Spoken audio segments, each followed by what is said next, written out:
December 17, 1944. The Ardennes Forest, Belgium. The air is a physical weight, thick with the smell of pine needles, frozen mud, and the metallic tang of spent artillery shells. A squad of German grenadiers, their greatcoats stiff with frost and their stomachs hollow from weeks of ersatz coffee and sawdust-filled bread, creeps through the shattered remains of a captured American supply depot. They are looking for fuel, they are looking for boots, they are looking for anything to sustain the desperate momentum of the whacked am Rhine offensive. One soldier kicks open a heavy, insulated wooden crate left behind in the Americans' hurried retreat. He expects to find cold iron or perhaps dry crackers. Instead, he stares in mute, horrified disbelief. Inside, packed in dry ice, sits a container of fresh vanilla ice cream. In this moment, the war ends for him. He realizes that while his comrades are scavenging horse carcasses for meat and siphoning fuel from wrecked trucks, his enemy has so much excess industrial capacity that they are shipping frozen luxury across an ocean, through a war zone, and into a frozen forest. It is a psychological blow more devastating than a divisional bombardment. The German High Command had dismissed American logistics as a soft, civilian pursuit. But in the shivering silence of the Ardennes, the ice cream reveals a terrifying truth. You cannot defeat a nation that weaponizes its lifestyle. The strategic landscape of 1940 and 1941 was dominated by a singular, terrifying word: blitzkrieg. To the German High Command, warfare was an art form of speed, audacity, and concentrated violence. The Oberkommando der Wehrmacht, Aqua, believed that wars were won by the brilliance of the maneuver and the iron will of the soldier. Logistics, in their view, was a secondary concern, a tedious administrative task that followed the glory of the panzers. This philosophy was born of necessity. Germany was a Central European power with limited natural resources, trapped in a continent of borders. They could not afford a long war of attrition, so they built a military designed to win quickly, shattering the enemy's nerves before supply lines even became an issue. When the United States entered the conflict in December 1941, German generals like Wilhelm Keitel and Hermann Göring viewed the American military with a mixture of contempt and curiosity. They saw a nation that had been mired in the Great Depression, a country with a tiny standing army and a population they deemed soft by the comforts of consumerism and jazz-age luxuries. To the Prussian-trained elite, the Americans were cowboys and salesmen, men who understood profit and assembly lines but lacked the martial spirit required for the existential struggle of the European theater. They believed that even if America could build weapons, they could never move them across 3,000 miles of a U-boat-infested Atlantic, nor could they sustain a fighting force in the field against the battle-hardened veterans of the Eastern Front. However, this was a catastrophic miscalculation of what modern war had become. While Germany focused on the tactical superiority of the Tiger tank or the Messerschmitt fighter, the United States was approaching the war as the world's greatest engineering project. The arsenal of democracy was not just a political slogan, it was a total mobilization of the American industrial heartland. In Detroit, Willow Run, and the shipyards of California, the logic of the assembly line was applied to the machinery of death. The goal was not just to produce better weapons, but to produce more of everything, and to create a system that could deliver a warm meal, a fresh uniform, and even a luxury item to a soldier on the other side of the planet. As 1942 turned into 1943, the disparity began to widen in ways the German planners could not comprehend. The German logistics system remained hauntingly primitive, relying on over 2 million horses to move supplies and artillery across the vast distances of Russia and Europe. In contrast, the American military was becoming the most mechanized force in human history. The salesmen from the Midwest were building a logistical spine of steel and rubber, preparing a tidal wave of material that would eventually crash against the Atlantic wall. The German generals expected a battle of wills. The Americans were preparing a battle of tons. By early 1944, the American logistical miracle was no longer a theoretical threat. It was a physical reality anchored to the coast of France. The German High Command, still clinging to the belief that an invasion could only succeed through a major port, watched in stunned silence as the Americans bypassed this requirement entirely. In the days following D-Day, the Allies towed 2 massive, prefabricated mulberry harbors across the English Channel. These were not mere docks, but artificial cities of concrete and steel, capable of offloading 7,000 tons of vehicles and supplies every single day. The Germans had spent years fortifying Cherbourg and Le Havre, only to find the Americans had brought their own ports with them. As the Allied armies broke out of the Normandy hedgerows, the challenge shifted from offloading supplies to moving them at the speed of the tanks. This gave birth to the Red Ball Express. Recognizing that the French rail network had been pulverized by Allied bombing, the U.S. Army created a massive, one-way trucking loop. At its peak, nearly 6,000 trucks, driven largely by African-American soldiers who worked 24-hour shifts, roared across the French countryside. They delivered everything from high-octane aviation fuel to blood plasma and mail from home. To a German officer, whose supply lines were constantly harassed by the Maquis and decimated by the lack of motorized transport, the sight of an endless, rolling river of GMC, deuce and a half, trucks was a harbinger of the end. The American philosophy of logistical overmatch extended into the very pockets of the individual GI. While the German lancer was often forced to live off the land, scavenging for potatoes in occupied territory, the American soldier was backed by the Quartermaster Corps, a bureaucratic giant dedicated to the science of sustenance. The introduction of the C-ration and the K-ration meant that a soldier in a foxhole had access to a standardized, high-calorie meal that included cigarettes, chewing gum, and instant coffee. This abundance created a stark psychological divide on the battlefield.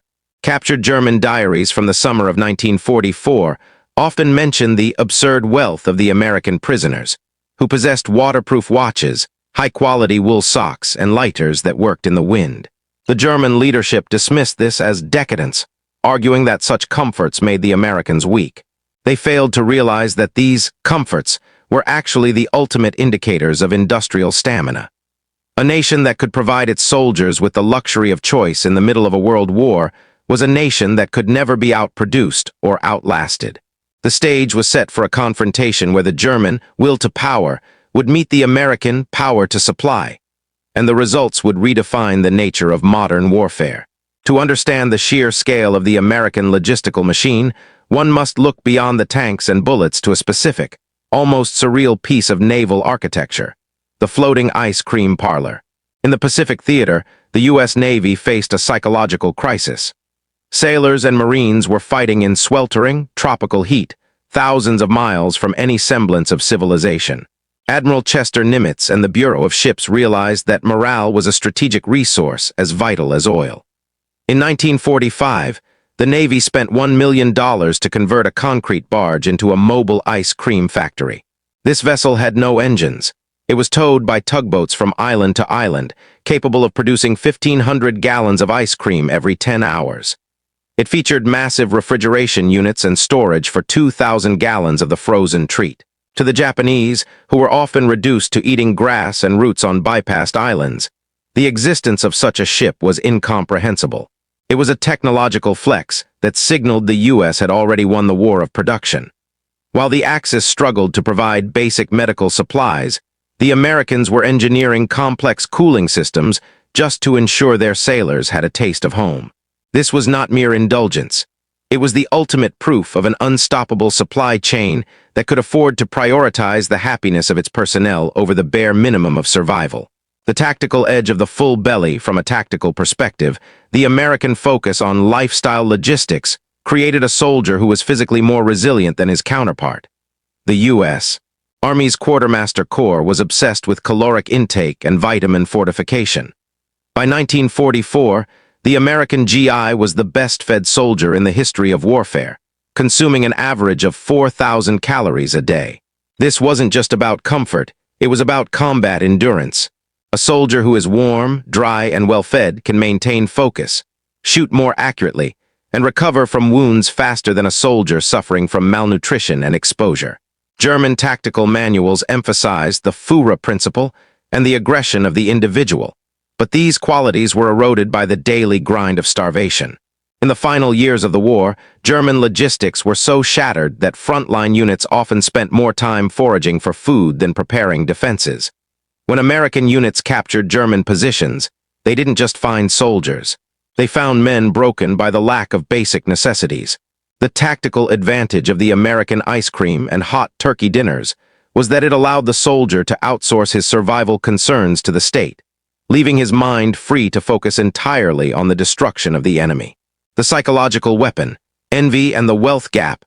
The German High Command had long preached the superiority of the Aryan warrior over the materialistic American.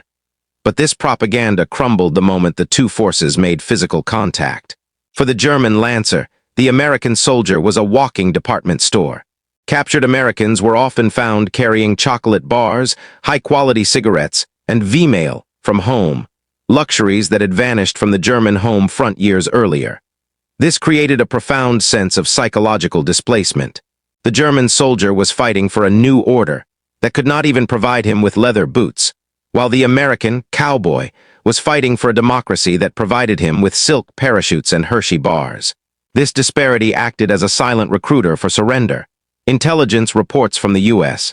Office of Strategic Services, OSS, noted that German prisoners were often more demoralized by the quality of American socks and the efficiency of American field kitchens than by the firepower of the M4 Sherman tank.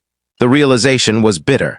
The German soldier was being asked to perform miracles with nothing, while the American was being supported by a continent of plenty. To see an enemy who could afford to be kind, who could afford to waste fuel, and who could afford to eat fresh meat in a foxhole, was to see an enemy that was mathematically impossible to beat.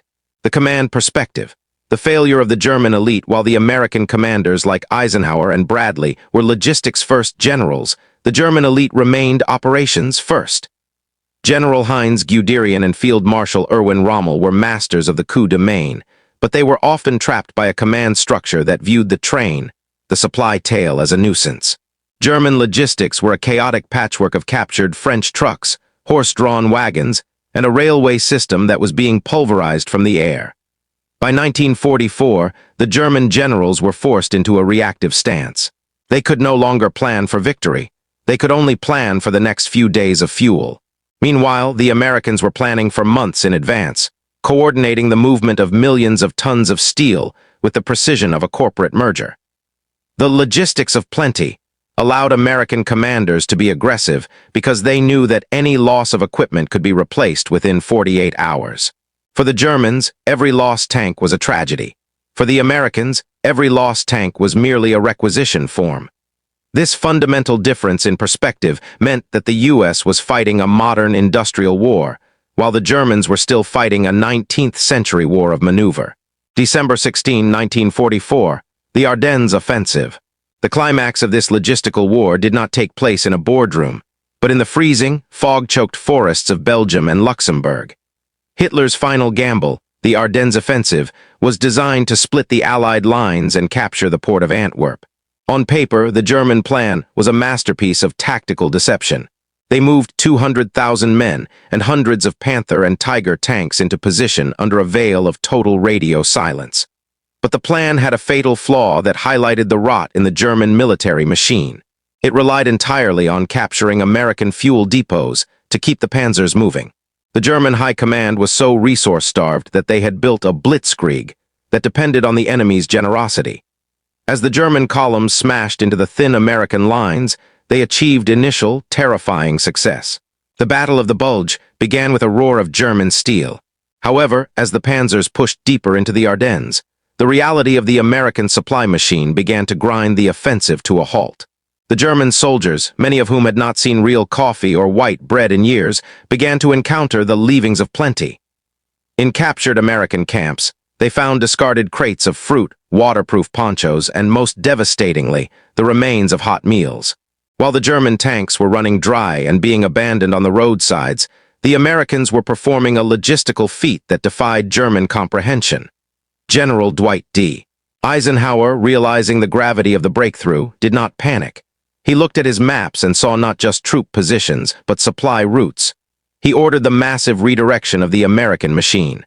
Within 3 days, despite a blizzard that grounded all aircraft, the U.S. Army moved 250,000 men and 50,000 vehicles into the path of the German advance.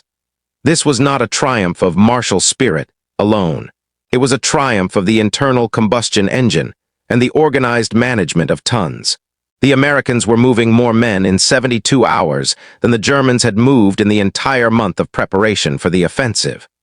The German generals, watching their fuel gauges hit zero, realized they weren't just fighting an army. They were fighting a conveyor belt.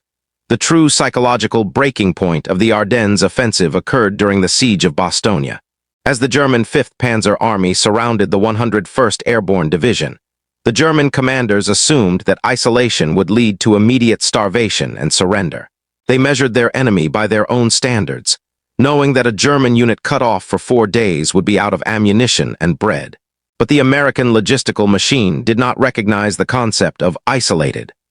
On December 23, the skies cleared, and the U.S. Army Air Forces launched one of the most concentrated aerial resupply missions in history. Hundreds of C-47 transport planes filled the sky, dropping thousands of parabundles. The German soldiers watched from the tree line as a literal rain of supplies descended upon the Americans. It wasn't just ammunition and medicine. In those bundles were the luxuries of a superpower: thousands of pounds of roasted turkey, fruit cakes, and the ingredients for the legendary Christmas dinner. While the German lancer shivered in his foxhole, chewing on a piece of hard, black bread, his American counterpart, though surrounded, was eating a meal that would have been a feast in Berlin. The German commanders, including General Hasso von Manteuffel, began receiving reports from the front that were deeply unsettling. Their scouts were finding American trash that spoke volumes: discarded candy wrappers, empty cigarette packs of Lucky Strikes, and the aforementioned ice cream containers. This was the moment of logistical shock. The German High Command realized that the U.S. Army was so efficient that even when a division was completely encircled in a frozen wasteland, the supply chain remained unbroken. The Americans weren't just holding Bastogne with bravery. They were holding it with the sheer weight of their national economy. By the time General George S. Patton's Third Army broke the siege, the German offensive had collapsed under its own weight.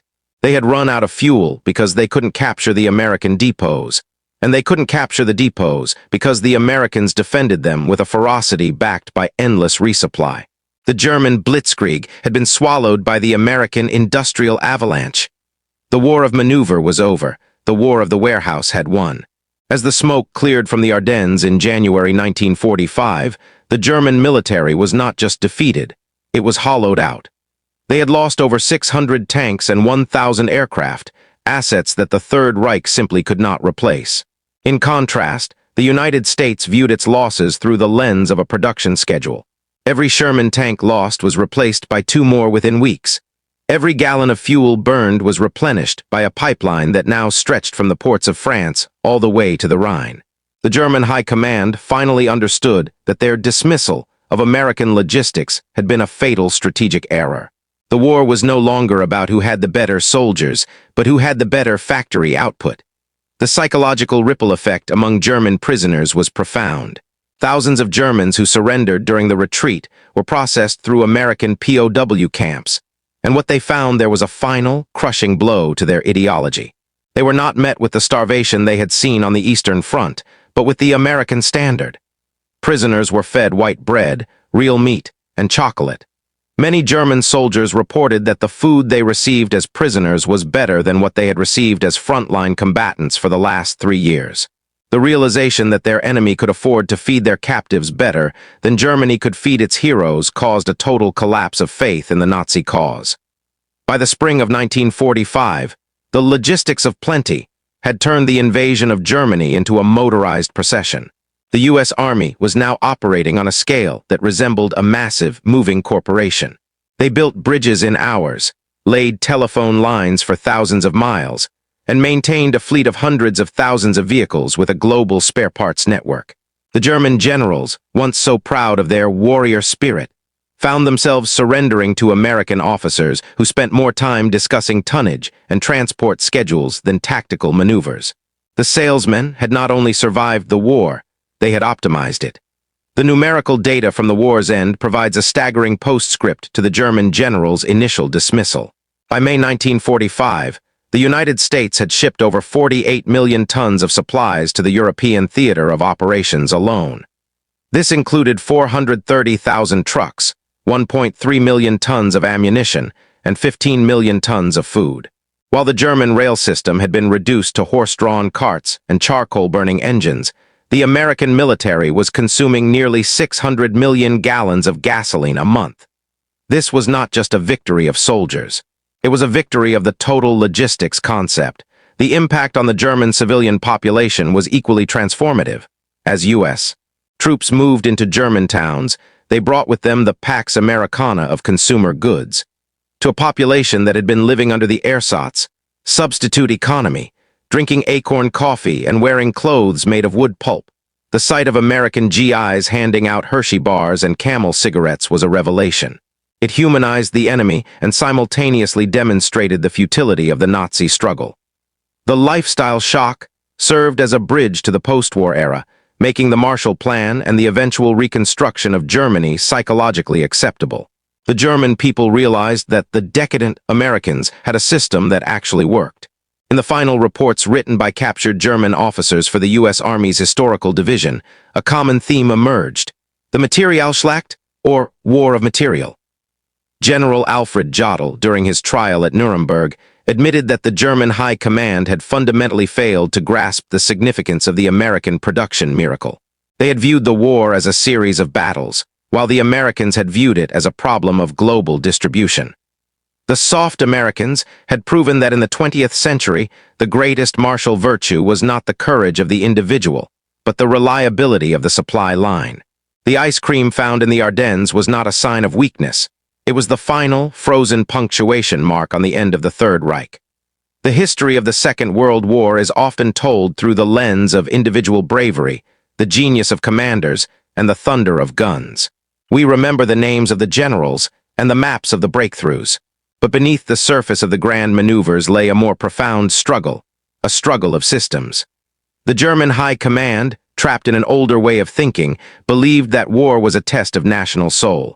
They failed to realize that in the industrial age, war had become a test of national capacity.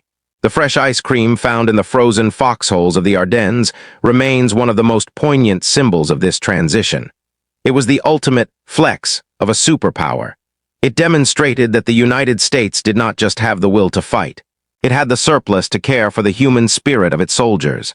While the Axis powers viewed their men as fuel for the machine, the American machine was built to serve the man. This logistical philosophy changed the world far beyond the battlefield. It laid the groundwork for the modern globalized economy, a world of shipping containers, cold chains, and just-in-time delivery. The same systems that moved millions of tons of supplies across the Atlantic would later move the world's commerce. The German generals began the war believing that American materialism was a weakness. They ended it realizing that it was an unstoppable force.